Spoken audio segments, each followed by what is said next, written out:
Bismillahirrahmanirrahim. Assalamualaikum warahmatullahi wabarakatuh.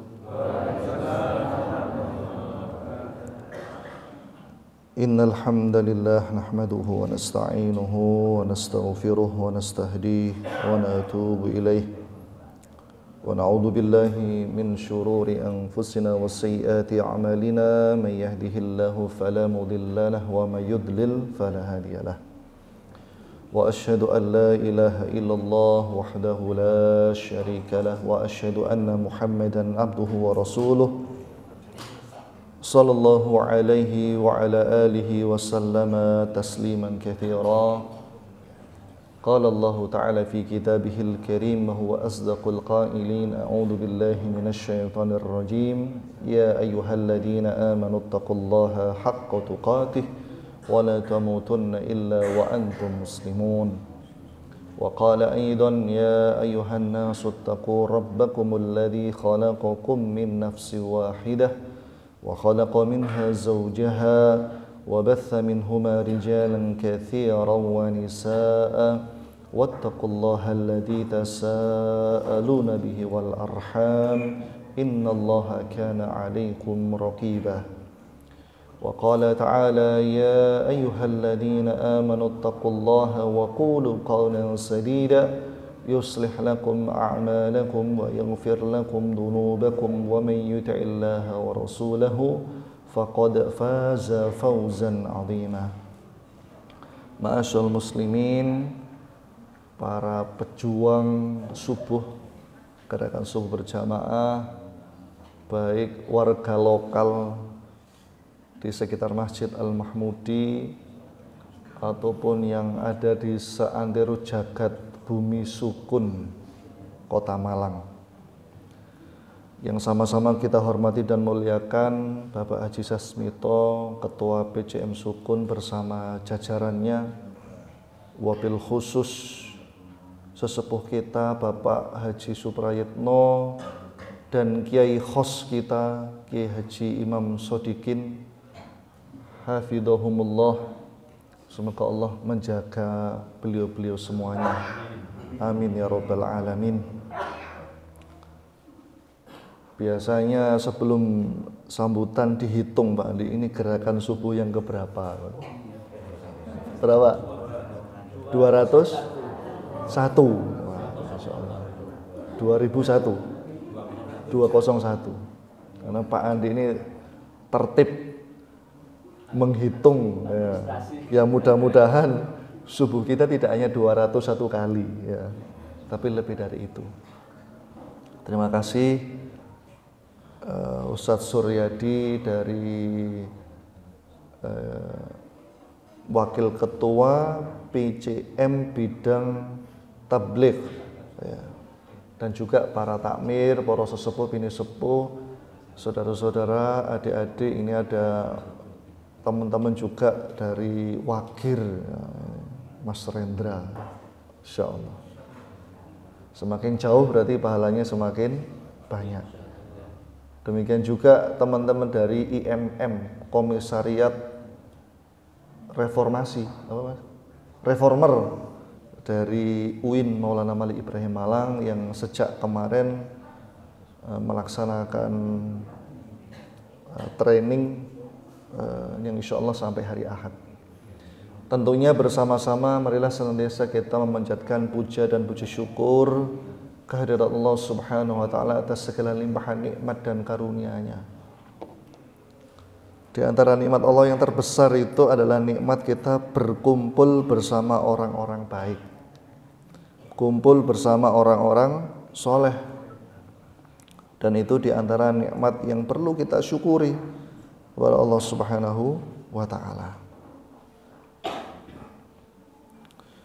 Oleh karena itu, para jamaah rahimakumullah, bukan saja keutamaan salat subuh berjamaah yang didapatkan bagi orang yang mengikuti program ini, tetapi lebih dari itu adalah nikmat kita saling mengunjungi karena Allah, bertemu karena Allah, mencintai karena Allah, berkumpul dan berpisah juga karena Allah. yang itu tentu dalilnya sangat banyak sekali.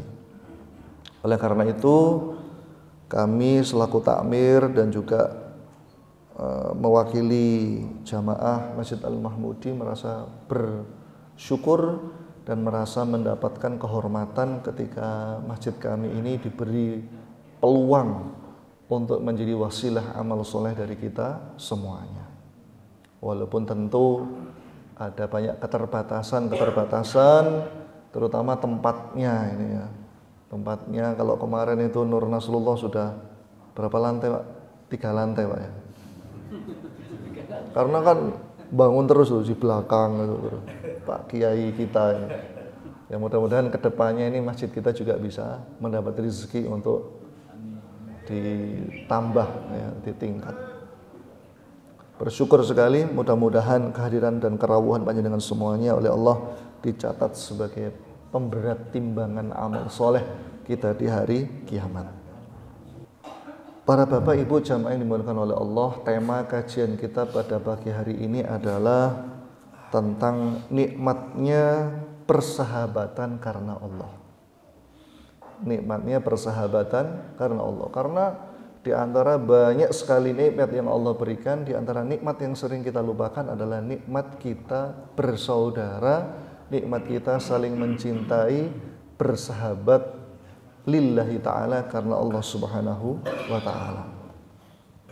Bukan karena ada hajat tertentu, bukan karena ada udang di balik rempeyek, ya, bukan. Tapi karena murni karena Allah. Kita mencintai seseorang karena orang itu mencintai Allah. Kita mencintai orang karena orang itu taat kepada Allah. Itulah cinta karena Allah. Dan nanti akan saya bawakan beberapa keutamaan orang yang saling cinta karena Allah, bersahabat, bertemu dan berpisah juga karena Allah. Oleh karena itu nikmat ini perlu disyukuri. Karena dengan kita mensyukuri nikmat Allah, Allah akan senantiasa menambah nikmat itu. Sebagaimana firman Allah di dalam surah Ibrahim ayat yang ke-7, la in syakartum la azidannakum wa la in kafartum inna adzabi lasyadid.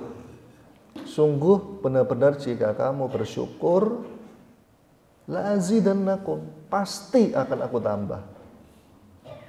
Dan barang siapa kufur, maka sesungguhnya azab Allah itu sangat pedih.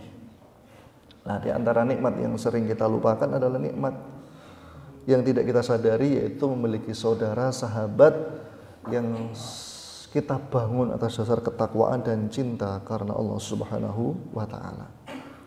Al-Imam Ibnul Qayyim Al-Jauziyah rahimahullah, beliau menyebutkan bahwasanya ada beberapa macam nikmat Allah Subhanahu wa ta'ala yang dia berikan kepada para hambanya.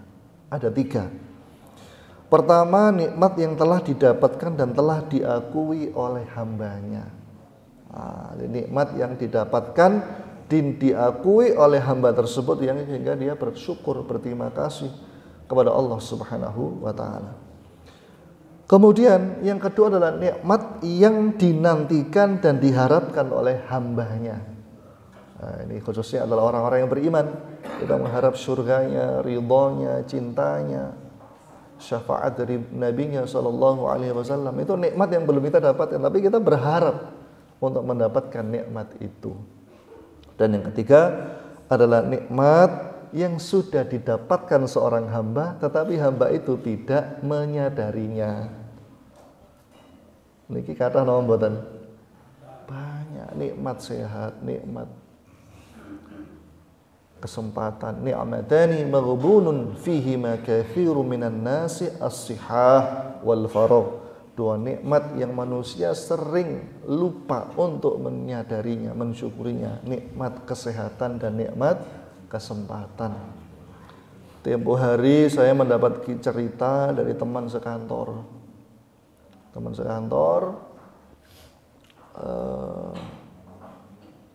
Yang kita doakan mudah-mudahan beliau diangkat oleh Allah sakitnya. Beliau sakit, jadi ayah mertuanya itu sakit, dan 1 hari itu sudah tidak lagi cukup dengan 1 tabung oksigen yang paling besar. satu hari, tidak cukup. Dengan kalau kita melihat seperti itu akhirnya ya kita berdoa mudah-mudahan Allah menyembuhkannya. Allahumma shfi maradhana wa maradhal muslimin. Di saat yang sama kita berpikir, nah setiap hari kita itu menghirup udaranya Gusti Allah niku pinten tabung Pak itu Pak. Itu gratis. Tidak ada struk tagihan niku mboten wonten. Oleh karena itu kalau kita kemudian menghirup udaranya Allah itu dengan gratis, dengan bebas, bahkan tidak perlu bayar, kemudian kita gunakan nikmat itu bukan untuk ketaatan kepada Allah, begitu dolimnya kita sendiri. Itu baru oksigen Pak itu. Belum nikmat-nikmat yang lainnya. Oleh karena itu, marilah para jamaah rahimakumullah kita jadikan momen-momen seperti ini, pada waktu pagi seperti ini kita perbanyak syukur. Ya, dengan antara apa yang kita terima berupa ujian dengan berupa nikmat itu insya Allah bahkan pasti lebih banyak nikmatnya. Sehingga Allah Subhanahu wa taala berfirman, "Wa in ta'uddu ni'matallahi la tuhsuha." Dalam surat Ibrahim ayat 34. Dan jika kalian mencoba untuk menghitung nikmat Allah, niscaya kalian tidak akan mampu untuk menghitungnya. Pasti betul mampu. Kalau ada orang mampu menghitung nikmat Allah, berarti dia itu masih sombong, ya, masih ada takabur dalam dirinya. Nah, kembali ke tadi, di antara nikmat yang Allah berikan adalah nikmat persaudaraan. Allah Subhanahu wa taala berfirman di dalam surah Ali Imran 103, qala Allah Ta'ala wa'tasimu bihablillahi jami'an wa la tafarraqu wadhkuru ni'matallahi 'alaikum id kuntum a'da'an fa'alafa baina qulubikum fa'asbahtum bi ni'matihi ikhwana wa kuntum 'ala shafa khufratin minan nari fa'anqadhakum minha kadzalika yubayyinu Allahu lakum ayatihi la'allakum tahtadun. Dan hendaklah kalian berpegang teguh kamu semuanya pada tali Allah. Tali Allah itu maksudnya adalah ajaran Islam. Ya, qala Allah wa qala Rasulullah. Dan janganlah kamu bercerai-berai, bercekcok, ya, bercerai-berai. Allah nggak senang dengan sesuatu yang bercerai-berai. Dan ingatlah nikmat Allah kepadamu ketika kamu dahulu bermusuhan. Ini dalam waktu itu konteksnya ketika zaman jahiliyah, mereka di kaum Ansor, penduduk Madinah itu sebelum datangnya Nabi, mereka itu adalah kaum yang punya kalender perang setiap tahun. Suku Aus dan suku Khazraj. Nah, mereka itu setiap bulan sekian itu jadwalnya perang, jadwal perang. Dan itu budaya mereka. Nah, ketika datang Rasulullah, maka yang terjadi adalah dipersaudarakan, ya, dihapus hal-hal yang buruk seperti itu. Lalu Allah mempersatukan hatimu sehingga dengan karunia kamu menjadi bersaudara. Nah, ya, bersaudara. Innamal mu'minuna ikhwatun, sesungguhnya sama mukmin itu bersaudara. Sedangkan ketika itu kamu berada di tepi jurang neraka. Ya, artinya kalau orang itu tidak beriman, itu ibaratnya berada di tebing jurang. Jurangnya bukan jurang Gunung Arjuna, Pak. Gunung Kawi bukan. Jurang neraka yang kalau jatuh itu sudah tidak ada kemungkinan untuk selamat. Tapi kemudian Allah menyelamatkan kamu dari sana. Ketika orang itu sudah memeluk Islam, bersyahadat, ya, maka seakan-akan dia diselamatkan oleh Allah dari jurang itu. Dipindah. Kalau dari jurang tadi dipindah ke tempat yang lebih baik. Ya, ditaruh di Masjid Nur Nasrullah, ya, yang ada vilanya itu sekarang. Ada Masjid Al-Amin, monggo Pak Mustaqim. Ada Masjid Hidayatus Salam, ada Masjid Nur Mujahidin, ada Masjid Siti Hajar, ada Masjid Firdaus, ada Masjid Asyura, Al-Falah, Mas Mansur, dan berapa Pak Adik? 23 masjid Pak Adik. Nah, mudah-mudahan ini di kepemimpinannya Pak Sasmito dan Pak Adik ini bertambah 2-3 kali lipat Pak. Amin Allahumma amin. Tapi juga jangan hanya jumlah masjidnya, tapi penghuninya itu loh yang penting, penghuni masjidnya. Karena menurut sensus di Kota Malang ini jumlah masjid sekitar masjid dan musola nih sekitar 1900 sekian masjid dan musola. Di Sukun itu kurang lebih sekitar 400 nih, masjid dan musola. Nah, jadi mungkin ini bisa ditambah kualitasnya, masjid binaan dari Pak Sasmito semakin bertambah, baik itu tentu kuantitas dan kualitas ya. Jangan sampai nanti bangun masjid wakeh, nanti jamaahnya adalah minal jinnati samanya. Ya. Ini sebenarnya masjid itu nggak ada yang kosong kok. Masjid itu nggak ada yang kosong. Ketika muadzin mengumandangkan adzan, dikumandangkan iqamah, sholat berapapun jumlahnya masjid itu penuh sebenarnya. Hanya saja tersusun dari beberapa jenis makhluk Allah. Ada makhluk Allah yang bernama manusia, ada makhluk Allah yang bernama jin, ada dari kalangan malaikat. Oleh karena takmir ketika kemudian adzan, iqamah, sholat berjamaah, jamaahnya nggak sampai soft, jangan kecil hati. Panjenengan sedang ditemani oleh makhluk halus yang tidak kasat mata. Kalau makhluk kasar nggak mau pergi ke masjid, jangan khawatir, masih banyak makhluk halus yang mau ke masjid. Jadi jangan khawatir, jangan bersedih hati. Loh, itu keimanan. Apalagi innal malaikata yusallu ala man alal musalli alladhi madama fi musalli. Malaikat itu senantiasa bersolawat kepada orang yang sholat selama dia berada di tempat sholatnya. Jadi apa dengan kesini ini sholat subuh berjamaah, ditambah ada siraman rohani. Selama panjenengan di dalam masjid, itu malaikat bersolawat Pak. Bersolawat terus. Bersolawat artinya apa? Mendoakan supaya mendapat rahmat, supaya diampuni, supaya ditinggikan, diangkat derajatnya oleh Allah Subhanahu wa ta'ala. Kalau orang tahu keutamaan orang sholat berjamaah, ya wis gak kemana-mana, wis gak kesusu-susu ya.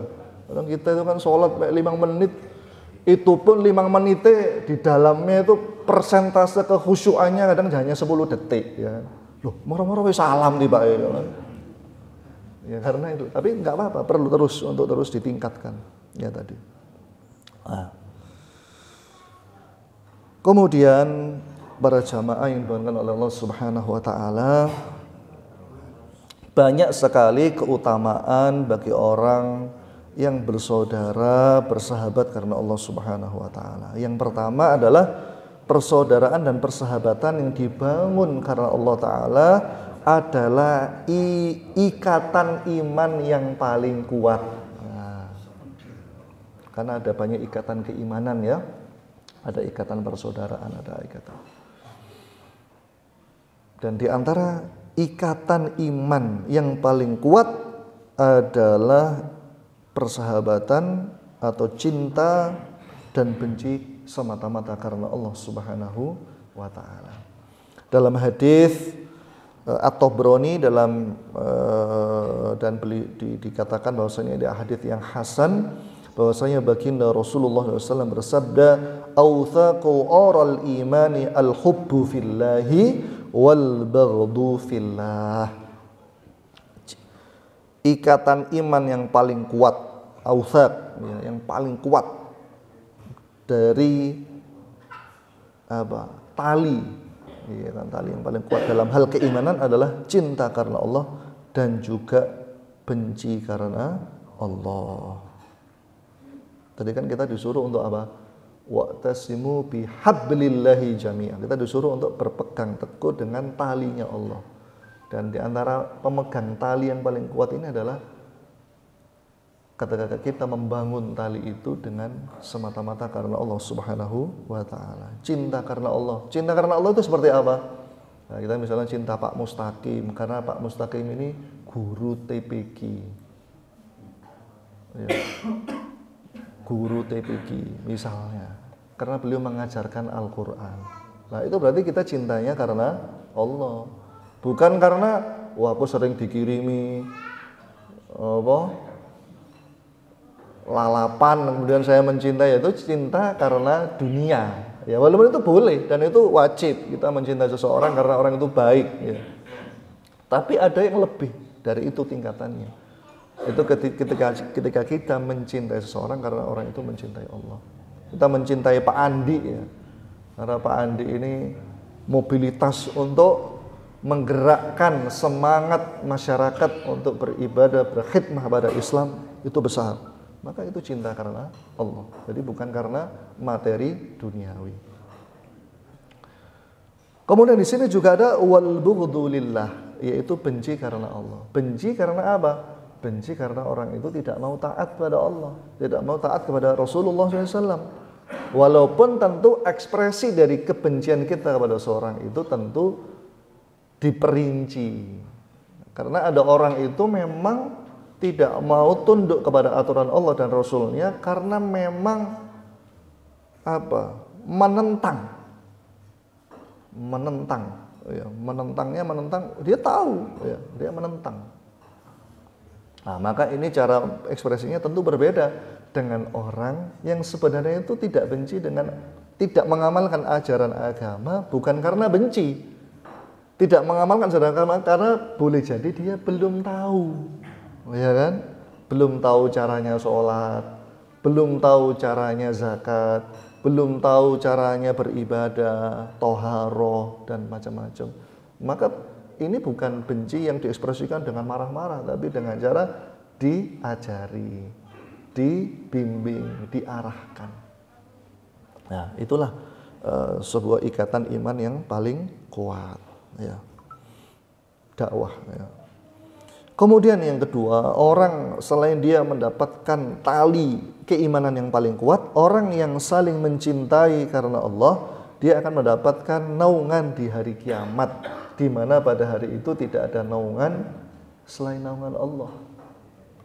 Jadi kita nanti di hari kiamat di padang mahsyar itu kita menunggu proses verifikasi, proses niku lho, menunggu audit catatan amal itu 50.000 tahun Bapak Ibu.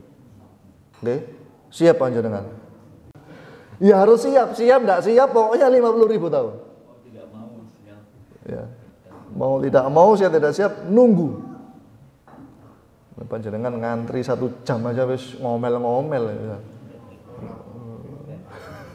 Apalagi ini 50.000 tahun. Lah selama 50.000 tahun itu ada orang yang kondisinya terlantar kena cahaya matahari, ada orang yang tenggelam dengan keringatnya, ada yang sebetis, ada yang pusat. Ada yang kemudian oleh Allah diberi fasilitas yang sangat menyenangkan, dikasih AC VIP, ya, dikasih minum, dinaungi oleh Allah. Ibaratnya dia itu di tenda VVIP.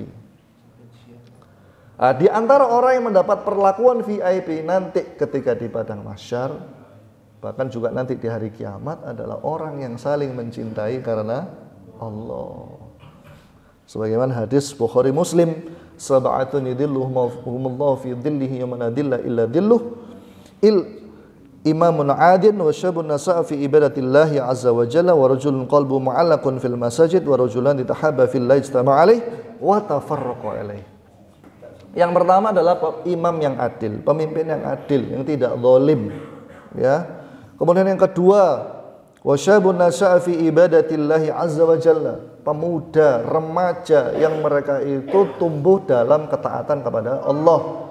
Kalau ada orang tua sudah sepuh nyuwun sewu, selama ini tidak pernah sembahyang, tidak pernah sholat, tidak pernah ngaji, tiba-tiba langsung ganti arah 180 derajat. Wajar. Kenapa? Karena sudah ibaratnya itu sudah menjelang maghrib. Nah. Tapi ini masih muda, masih remaja, masih kalau dari sisi umur itu umurnya belum banyak. Tapi dia tumbuh dalam ketaatan pada Allah. Nah, ini yang mendapat keutamaan. Ya. Kemudian berikutnya, warajulun qalbuhu mu'allaqun fil masajid, seseorang yang hatinya senantiasa terikat di masjid. Dia tidak, kalau nggak ke masjid sehari itu rasanya tidak enak. Jadi ibaratnya masjid itu seperti air dan kita seperti ikan, di mana ikan itu nggak akan bisa hidup kalau tidak di dalam air. Orang beriman itu nggak bisa hidup kalau nggak ada air. Coba panjenengan di masa pandemi itu, masjid di lockdown, sumpah kita. Ibaratnya kita mau melakukan pelarian itu bingung mau kemana. Yang alhamdulillah kemudian oleh Allah wabahnya diangkat. Ya. Jadi kita itu seperti ikan. Ya, tapi ada loh ikan lele itu, tapi kan tidak mungkin seumur hidup dia di luar air, kan tidak mungkin, mesti membutuhkan air. Kemudian warajulain tahaba fil ijtama' alaihi wa tafarraqa alaihi, ya, dua orang saling mencintai karena Allah, mereka bertemu karena Allah dan juga berpisah karena Allah, dan seterusnya. Itu ada 7 ya. Di antaranya nanti warajulun da'adhu imra'atan data mansibin wa jamalin qala inni akhafullah, seseorang yang diajak berzina dengan perempuan yang cantik dan juga bangsawan, tetapi dia menolak dan mengatakan inni akhafullah. Kemudian warajulun tasaddaqa bisadaqatin fa akhfa hatta la ta'lamu shimaluhu ma tunfiq yaminuhu, seseorang yang dia itu bersedekah, yang dia bersedekahnya dengan ikhlas, tidak ingin dilihat, bahkan seakan-akan apa yang dilakukan tangan kanannya tidak diketahui oleh tangan kirinya. Kemudian yang ke-7, warajulun dzakarallaha khaliyan fa fadat 'ainahu, seseorang yang menyendiri berzikir kepada Allah kemudian menetes air matanya, menangis karena dosa dan kesalahannya semata-mata karena Allah. Nah, ini perlu latihan, ya. Latihan menangis karena Allah. Kemudian para jamaah dimuliakan oleh Allah Subhanahu Wa Taala, syuruknya jam berapa ini? 5.23 kalau nggak salah ya. Saya sebentar lagi. Ini ada sebutan dari cabang nggih. Jadi, karena setelah syuruk kan kita sebaiknya tidak langsung sholat ya, tapi ada jeda. Yang ketiga, Allah Subhanahu Wa Taala mencintai orang yang saling mencintai karena Allah. Ya, jadi ini ada sebuah kisah, inna rajulan zara akhahu lahu fi qaryah fa arsadallahu ta'ala ala madrajatihi malakan falamma ata alaihi al-malak qala aina turid qala azuru akhalli fi hadhihi al-qaryah qala hal 'alaka min ni'matin tazuruha qala la illa anni ahbabtuhu fillah qala fa inni rasulullah ilaika anna Allah azza wa jalla qad ahabbaka kama ahbabtahu lahu. Dulu kata Rasulullah SAW, ada seorang laki-laki yang ingin mengunjungi saudaranya di suatu negeri. Ya, kalau sekarang ini berarti ingin mengunjungi dan bertemu saudaranya karena gerakan subuh berjamaah. Ini kan karena dari berbagai negeri, ada negeri Kelayatan Kemantren, negeri Kebonsari, negeri Gadang, negeri Wakir, negeri mana lagi Pak? Pak Andi ini yang hafal. Ya, Bandulan, Mergan, Karangbesuki itu ada Pak. Karangbesuki biasanya Pak itu, sini Pak Kir. Nah, ada negeri Tanjung itu ya. Nah, kemudian Allah mengutus seseorang malaikat di belakangnya. Ketika malaikat mendatangi orang tersebut, dia bertanya, apakah engkau, kemana engkau enggak pergi? Saya ingin mengunjungi saudaraku. Saya ingin ikut gerakan subuh berjamaah. Ini kalau dikontekskan dengan zaman sekarang. Malaikat itu kembali bertanya, apakah engkau hendak melunasi tanggunganmu atau engkau ada sesuatu yang engkau butuhkan? La, tidak. Ya, kalau sekarang ini apakah kamu ingin supaya kalau sekarang ini supaya dipilih jadi anggota DPR? Wah. Apakah supaya sampai nanti dapat sangu? Apakah nanti dapat makanan gratis? Enggak semua itu. Saya semata-mata ingin datang karena Allah, karena panggilan hati.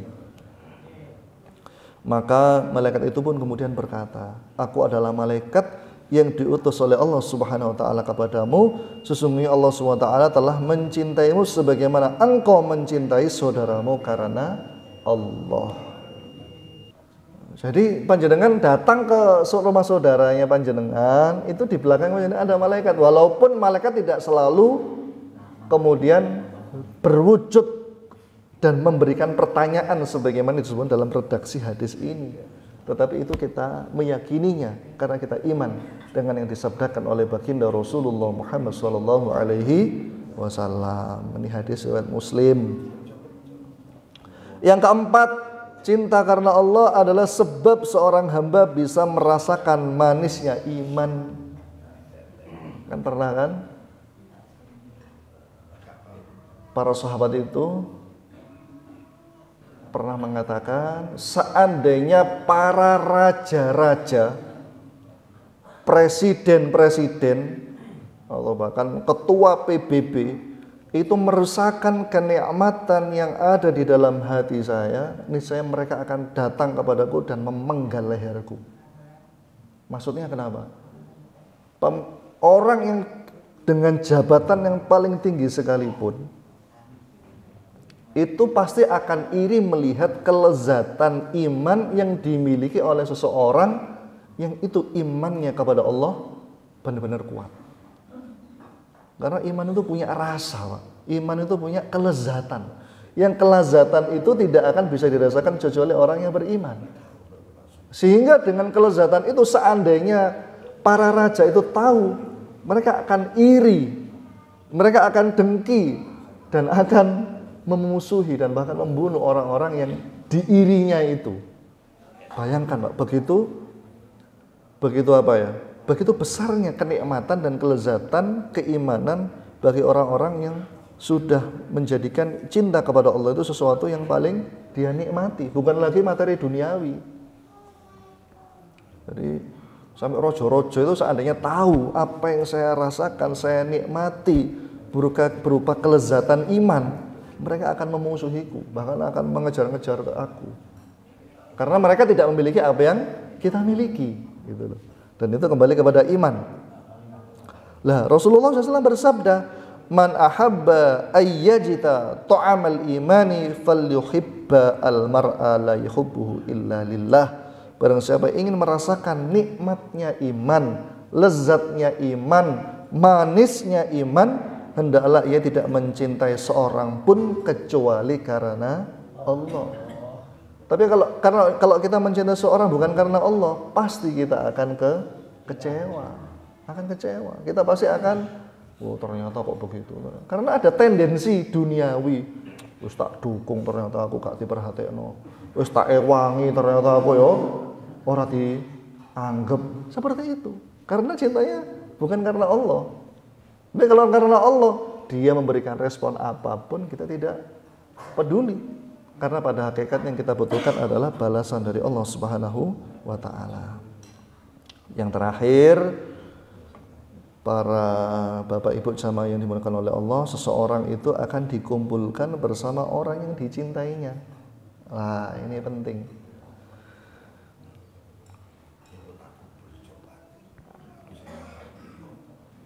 Jadi ada seorang sahabat bernama Abu Musa al-Ash'ari radhiyallahu anhu. Ia berkata, ada seorang laki-laki yang mendatangi Nabi SAW dan beliau berkata, "Ya Rasulullah, bagaimana pendapatnya tentang seseorang yang mencintai suatu kaum tapi ia tidak bisa menyamai amalan mereka?" Jadi sebenarnya beliau itu bertanya untuk dirinya sendiri, "Ya Rasulullah, kita itu kepingin membersamai panjenengan, tapi amalan kami itu nggak sampai, nggak nutut ibaratnya. Jadi amalan kita dengan amalannya Rasulullah, amalannya para sahabat itu ibaratnya seperti buih di tengah lautan, karena begitu kecilnya amalan kita. Maka kata Rasulullah, jangan khawatir, almar'u man ahab, atau dalam ayat yang lain, anta ma'aman ahbabta. Seseorang itu akan dikumpulkan bersama orang yang dicintainya. Walaupun amalan kita tidak seperti mereka, tapi selama kita mencintai seseorang itu, karena sekali lagi cintanya karena Allah Subhanahu wa taala, maka orang itu akan dikumpulkan. Dan cinta yang paling tinggi adalah ketika kita mencintai Rasulullah sallallahu alaihi wasallam. Ketika seseorang itu mencintai Rasulullah, maka sesuai dengan sabda beliau ini akan dikumpulkan bersama beliau. Anta ma'aman ahbabta. Di mana? Di surga yang paling tinggi, yaitu Jannatul Firdausil A'la. Itu Masya Allah. Jadi walaupun kita ini amalnya nggak seberapa, kita berusaha mencintai orang-orang yang dicintai oleh Allah dan Rasulnya, mencintai Rasulullah, mencintai para sahabat. Nah, jangan sampai kita ini menjadi orang yang membenci sahabat Nabi, karena ada aliran kelompok yang mereka tuh benci kepada Nabi dan para sahabat, benci pada sahabat Nabi maksudnya. Ya, maka ini jangan sampai seperti itu. Satu lagi, ini dikatakan oleh para ulama tentang pentingnya seseorang itu bersahabat dengan orang-orang yang saleh. Al-Hasan Al-Basri rahimahullahu ta'ala, beliau mengatakan, istaghfiru min al-asdiqa'il mu'minin fa inna lahum syafa'atan yaumal qiyamah. Ini imamnya para tabi'in ya, Hasan Al-Basri. Hendaklah kalian berteman, perbanyaklah kalian berteman, bersaudara dengan orang-orang yang beriman, karena mereka memiliki syafaat nanti pada hari kiamat. Jadi teman itu bisa memberi syafaat. Syafaat yaitu syafaat supaya kita terbebas dari ancaman berupa api neraka, ancaman dari kemurkaan Allah. Dan seperti ini adalah di antara bentuk wasilah membentuk tali syafaat, agar kita mendapatkan syafaat nanti di hari kiamat kelak. Syukur-syukur kalau seandainya ada sahabat kita yang meninggal dunia. Ya, meninggal dunia dan di situ disolatkan minimal oleh 40 orang. Jadi Bapak Ibu kalau ada orang meninggal, jangan hanya duduk-duduk, tapi juga ambil wudhu dan sholat jenazah. Ya. Kata Rasulullah SAW, ma min muslimin yamutu faqama alaihi arba'ina nafaran la yusyrikuna billahi bihi syai'a haqqat alaihi syafa'atan yaumal qiyamah. Barang siapa seorang mukmin muslim itu meninggal dunia, qama alaihi dan berdiri untuknya, maksudnya untuk sholat, berapa orang? 40 orang. Yang 40 orang ini tidak menyekutukan Allah dan menyekutukan Allah dengan suatu apapun, la yusyrikuna bihi syai'a, maka haqqat alaihi syafa'atan yaumil qiyamah, maka dia berhak untuk mendapatkan syafaat di hari kiamat. Ini berarti doanya orang yang 40 itu dikabulkan, diterima oleh Allah, untuk diampuni, untuk dirahmati, untuk dimasukkan ke dalam surganya Allah Subhanahu wa taala. Ya, jadi kita ajak siapapun. Apalagi bisa sampai puluhan, ratusan, apalagi disolatkan di Masjidil Haram, ya kan? Wah, luar biasa, maka akan semakin dekat mendapat syafaat dari Allah dan para sahabatnya, dari sahabat-sahabat yang terdekat. Mungkin itu para jamaah sekalian dirahmati oleh Allah Subhanahu wa taala yang bisa kami sampaikan. Mudah-mudahan yang sedikit ini bermanfaat Dan terakhir tadi disampaikan oleh MC, memang minta kami diajukan di sini. Mungkin itu, terima kasih. Mohon maaf jika ada hal yang kurang berkenan. Wallaafu minkum. Wassalamualaikum warahmatullahi wabarakatuh.